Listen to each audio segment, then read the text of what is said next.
Hello there guys, this is Solid Shepard bringing you another video, and today we're talking about Starfield. This is just going to be kind of just a discussion, because I know there's been a lot of controversy regarding this game. It's been very polarizing, if you will. So, to start off, we need to talk about Bethesda as a company, the developer of Starfield. So Bethesda used to be very loved. Even though they were the ones who introduced the whole horse armor thing, the horse armor DLC in the beginning of DLC being a thing, they've still always been very loved. Their games were always very buggy, but fans really didn't care. They were more than happy. Modders were more than happy to go in and do unofficial patches to fix them because they were so mod friendly. They would even give the creation tool out for free basically to players so they can have access to the resources of the game to make mods even easier. So they were always considered a very gamer consumer friendly company until the dark times. You were the chosen one! It was said that you would destroy the Sith, not join them!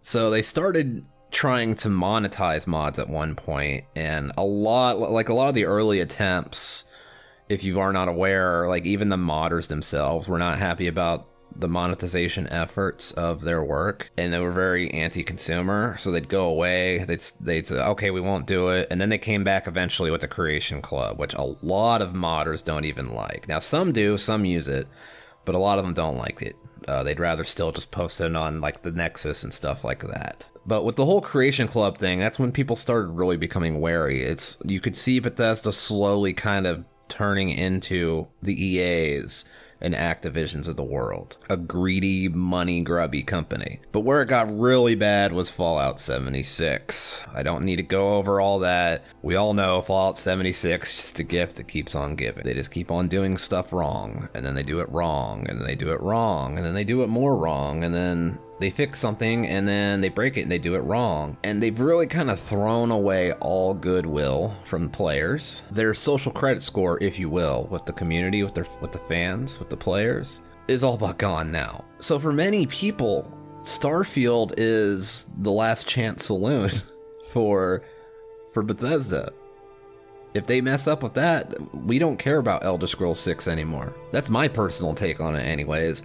If Starfield ends up flopping, look, I'm not saying if it ends up being a bad game, okay? I'm saying if they do some kind of stupid stuff for greed, if they do anti-consumer stuff, if they do anything like that could easily be avoided by just not being greedy, then we're done. This is their chance to change back to the old Bethesda. And there's going to be a big hurdle for them because players aren't willing to just accept the broken bugs anymore because they've thrown that goodwill away. So it's going to be tough, but we're going to find out. But now talking about Starfield itself, there are actually a lot of legitimate concerns people have from like the gameplay reveal that they did. From a gameplay perspective, they feel like the gunplay isn't weighty enough, like the guns don't feel right when they're firing, they don't feel like they have the correct recoil, they don't feel heavy enough, what have you. And then there's the facial animations. People feel like the facial animations just really aren't there the way they should be. And that is a fair criticism. And then another probably the big issue for me really is because they said like there's only going to be like 3 main like hub worlds / cities, I think. I'm not sure if it's full on worlds or just the cities, but hub areas. 3 established ones actually have lore and history behind them. If those cities aren't like very densely populated and big, like I can see it if they created 3 established worlds with multiple cities on it, each one of those cities are really dense and have dense history and stuff. Okay, 3 is enough. And then we can have like the hundreds of worlds where we can go out and create our own little settlements to add to the civilization aspect to these areas. Okay, that's fine. Because I love the idea of going out into space and like creating your, setting up your own, colonies, like expanding civilization to the stars. It's a really cool idea if executed correctly. But with these hub worlds, you do need enough to where the world still feels lived in, right? Like, if these hub worlds end up just being like in Mass Effect, where you have the Citadel and Omega, and then I forget the name of it, but that one other Asari world. Like, if you, I think it's Ilium. I might be thinking of that. No, was it Ilium? I don't remember. Anyways, that's not important. You know what I'm referring to? How it's like cut out slices of those areas, of those cities, of those whatever the Citadel. It's not the whole thing. It's just an area that they allow you to explore in that game. If those 3 hub quote-unquote worlds or cities is just that, it's not enough. It's just that and hundreds of unpopulated worlds that you got to go out and populate. No, it's not enough. I'm sorry, that is an issue with the game. But like I said, if it's like if they're like really dense full-on cities, and then on top of that it's also in like the entire world, then okay, yes, 3 is enough. That's fair. So that's kind of a criticism people have, that people are worried about. And at this point, I don't know if we could even call them really criticisms, because even like the gunplay being weighty, the counter argument to that is, well, the game wasn't finished yet. That might not be what it looks like in the final build, which is a fair argument. I don't know if we should be arguing defending multi-million-dollar corporations with what ifs. We should be just focusing on what is actually there, because something people need to understand is people who are being critical like this, they don't hate you, right? They're not against you. They're trying to help you. They're trying to, because as a normal consumer, you tend to just watch like these trailers, these reveals at base value, right? And generally when you watch something at base value, you're going to have a better opinion of it. In some cases, like with things like Elden Ring, with stuff that's hidden everywhere, or Metal Gear, for instance, you're going to have actually a superior opinion of something if you go with a fine-tooth comb, because a lot of the great details you might miss if you're just not paying attention. So you got to understand, these people are looking for these things to help you. They're trying to help you find these details that you might miss.